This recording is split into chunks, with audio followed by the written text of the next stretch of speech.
Martin vivait paisiblement dans son appartement depuis quelques années, jusqu'au jour où de nouveaux voisins emménagèrent à l'étage du dessus. Au début, ça semblait être un groupe de jeunes sympas, toujours souriants dans l'ascenseur.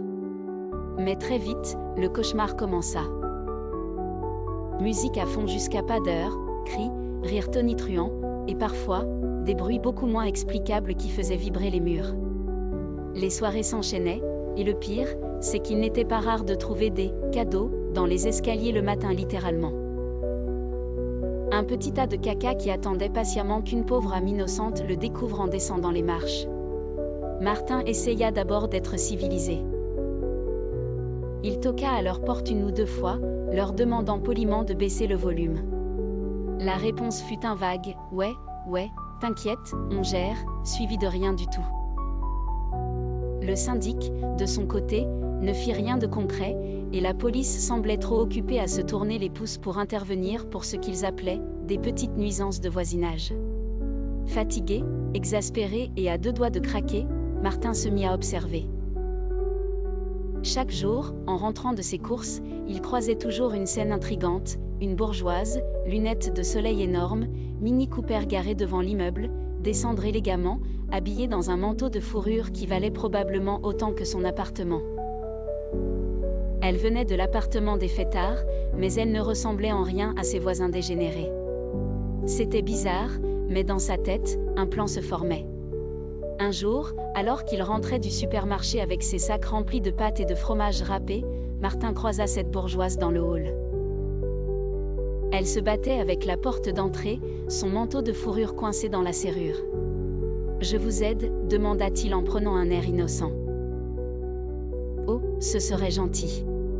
Ces portes d'immeuble sont vraiment mal faites » répondit-elle en soupirant avec un accent bien plus raffiné que le reste de ses vêtements. C'était l'occasion rêvée. Pendant qu'il lui ouvrait la porte, il lâcha, mine de rien, « Dites, vous venez souvent rendre visite à ces jeunes du dernier étage ? Ils sont particuliers. » Entre les fêtes, les déjections dans les escaliers, et les hurlements à 3 heures du matin, c'est comme vivre dans une boîte de nuit avec une ferme à ciel ouvert. La femme s'arrêta net, les yeux écarquillés. « Quoi ? Mais c'est l'appartement de mon fils, ça. Je savais qu'il était un peu fêtard, mais caca dans les escaliers ? Ah, oui, et pas que ça, je vous assure, répondit Martin, feignant la compassion.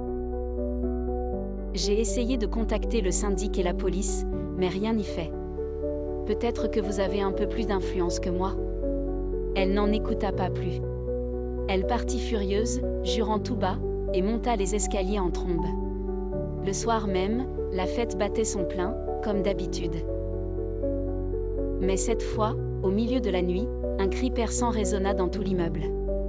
C'était la bourgeoise en manteau de fourrure, en train de hurler sur son fils et ses colocataires.